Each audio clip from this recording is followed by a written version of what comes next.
One thing you could say about Donald Trump, though, he has a vivid imagination. He has created a dangerous organization to get the old people excited and fired up, a supervillain called Antifa. And the reason we know Antifa is organized against the government is because their matching signs indicate they are somehow in league with Kinkos. You're seeing people out there with thousands of signs that all match, pre-bought, pre-put together. They're organized and someone is funding it. We're going to get to the funding of Antifa. We're going to get to the root of Antifa, and we are going to find and charge all of those people who are causing this chaos in Portland and all these other cities across our country. Yeah, and if we can't find them, we're going to pretend we did. Antifa is just short for anti-fascist. It's not a club you can join. There are no membership dues, but they have matching signs. Okay, well, I guess we better round up these domestic terrorists, too. They look pretty matching to me. Listen, I'm going to tell you this. Spread it around. There's no chaos in Portland. None. There is no chaos in Chicago. Because when making life or death, war or peace decisions, a president just can't pop off or lash out irrationally. Jimmy Kimmel just delivered a roast so merciless it could light up the night sky. And Michelle Obama joined in with her own round of calm but devastating truth bombs. Trump never saw it coming from either side.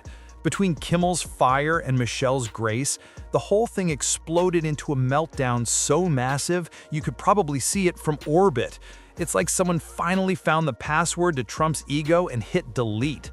Buckle in, because what's coming next is a perfect blend of comedy, chaos, and pure can't-miss entertainment. The president is very busy prosecuting his enemies. His goon squad today indicted his own former national security advisor, John Bolton. He is just brazenly lying about the economy and grocery prices. But he did have a chat with Vlad Putin today. I hope you'll forgive me if I'm a little frustrated that some of us are choosing to ignore Donald Trump's gross incompetence while asking Kamala to dazzle us at every turn.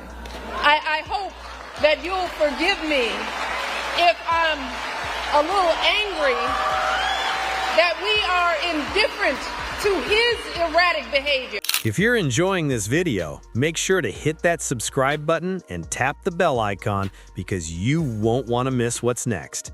Anyone who thought Trump could sidestep the spotlight clearly underestimated this storm.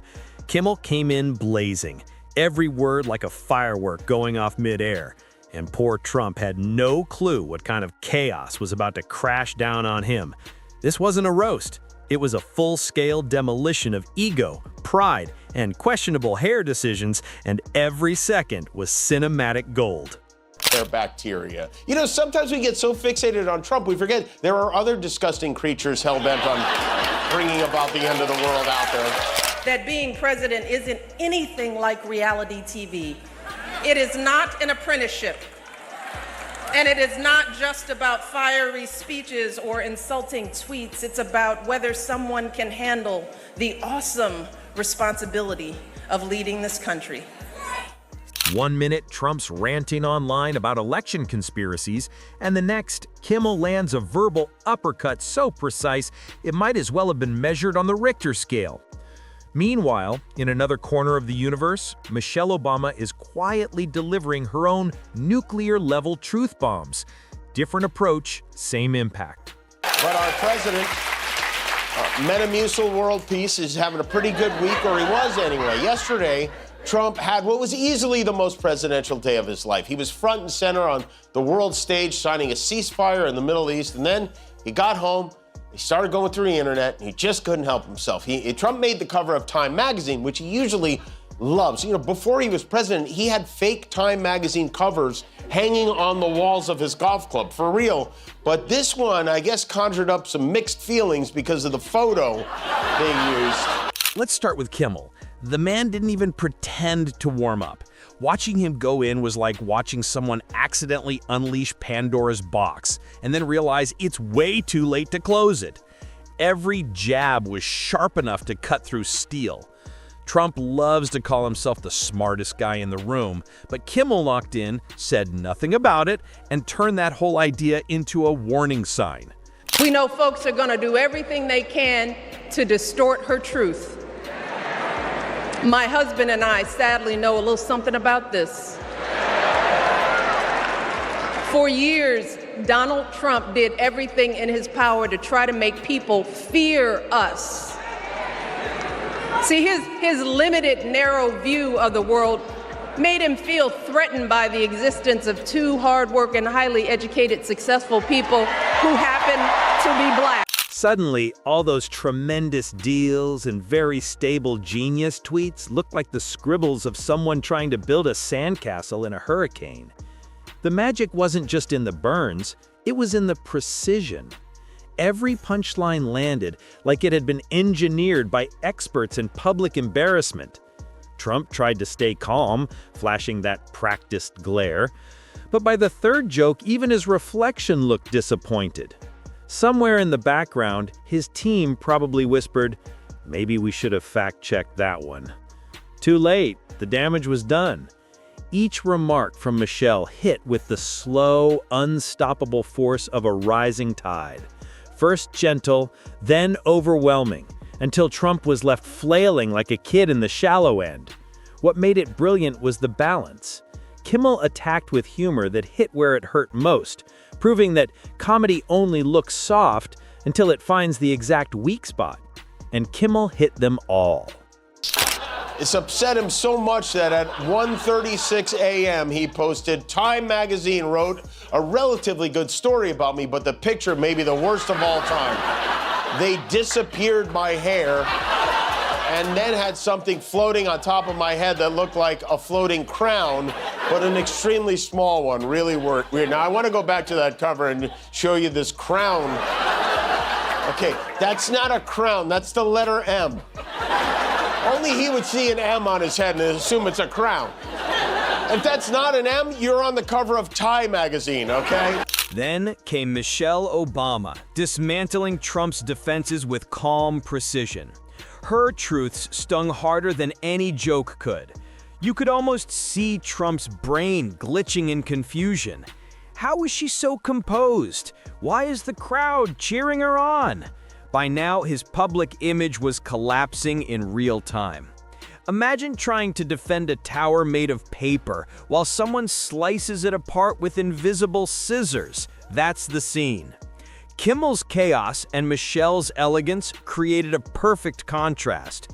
His jokes were wild, but strategic. Her words were graceful, yet merciless. The crowd was loving it.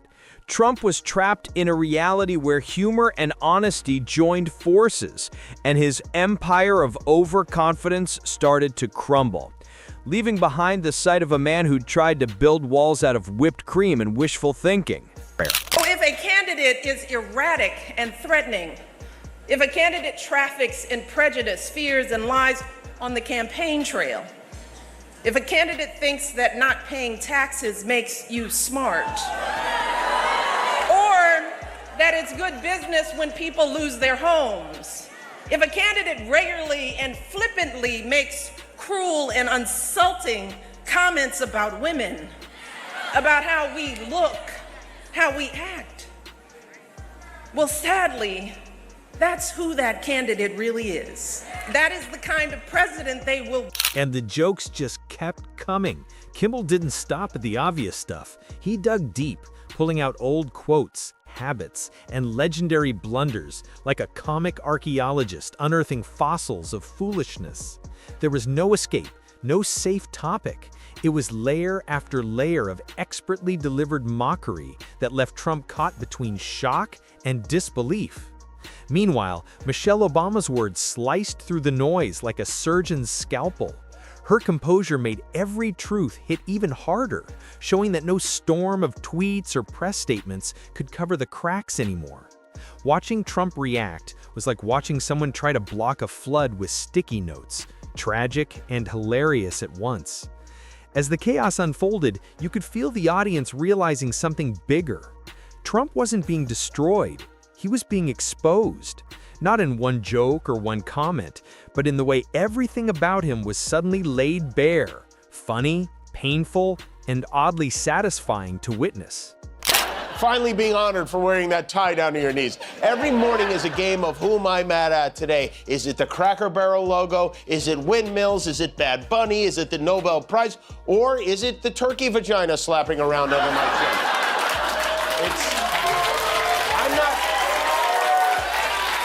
I'm not sure we're even allowed to show his neck on TV. Wouldn't it be funny if the FCC fined us for showing his neck on TV? Trump went on, I never like taking pictures from underneath angles, but this is a super bad picture and deserves to be called out. What are they doing and why?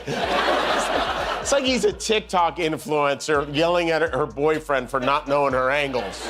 And the best part? He had no idea how it even happened. Standing there blinking, trying to process the collision of comedy and reality, Trump looked like a man watching his own legend collapse in slow motion.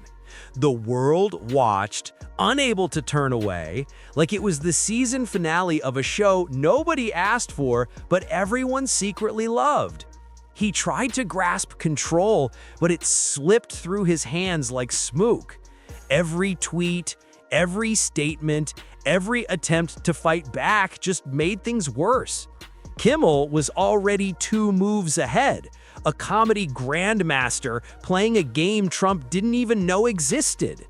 Michelle Obama, in contrast, was pure composure, each sentence delivered with the quiet power of truth wrapped in grace. Trump's usual defenses, arrogance, deflection, the illusion of control, started cracking under pressure. The words didn't just sting, they chipped away at the foundation of everything he pretended to stand on.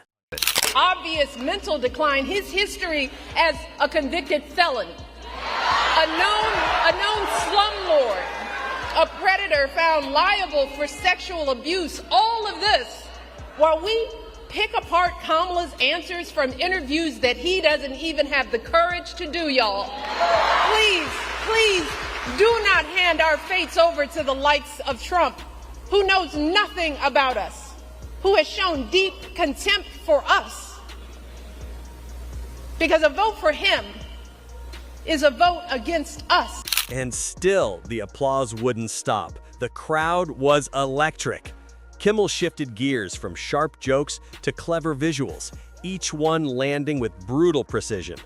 Picture a life-size cardboard cutout of Trump, every detail exaggerated. Tiny hands, overblown hair, frozen smirk, and the audience roared. Trump's frustration turned into performance art, each attempt to regain dignity backfiring in glorious fashion. The irony was painful. In trying to look strong, he became the punchline of his own downfall. Meanwhile, Michelle Obama's calm logic hit even harder. Where Kimmel used humor like a hammer, she used reason like a scalpel, every sentence cutting through ego and illusion. Together, they exposed how hollow his confidence truly was. The swagger, once his shield, now felt like part of the joke. It was like watching a magician try to perform after someone had swapped out all the props. He went through the motions, but the illusion was gone. But I did get some exciting news this weekend. According to a new poll from YouGov, which is a serious polling site, or they were before this, I am more popular than the President of the United States. The guy who keeps saying I have no ratings? Well, that makes 2 of us.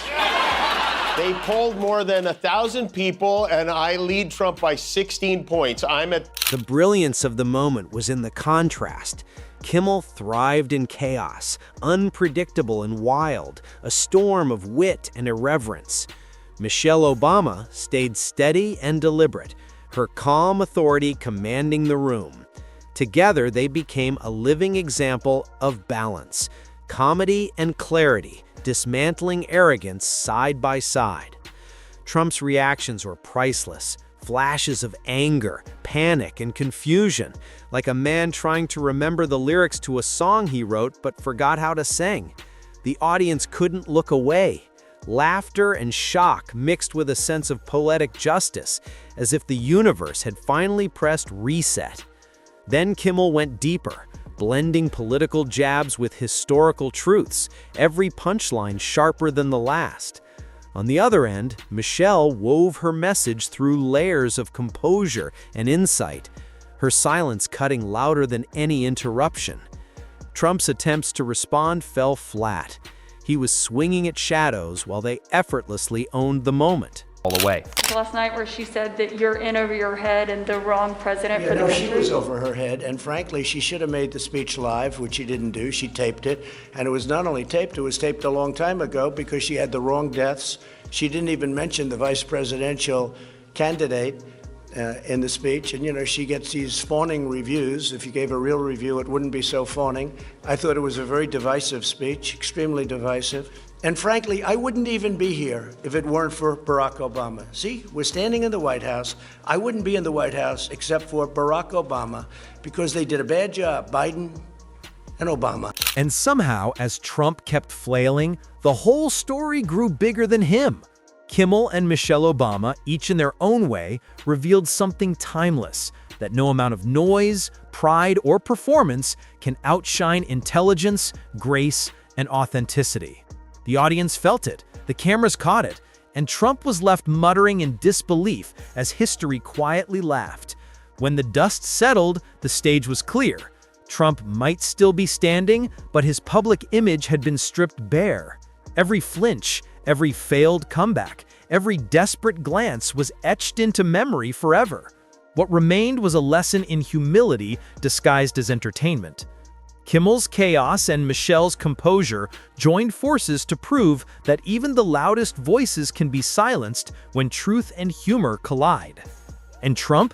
Well, he's left standing in the wreckage, trying to rebuild an illusion that everyone's already seen through.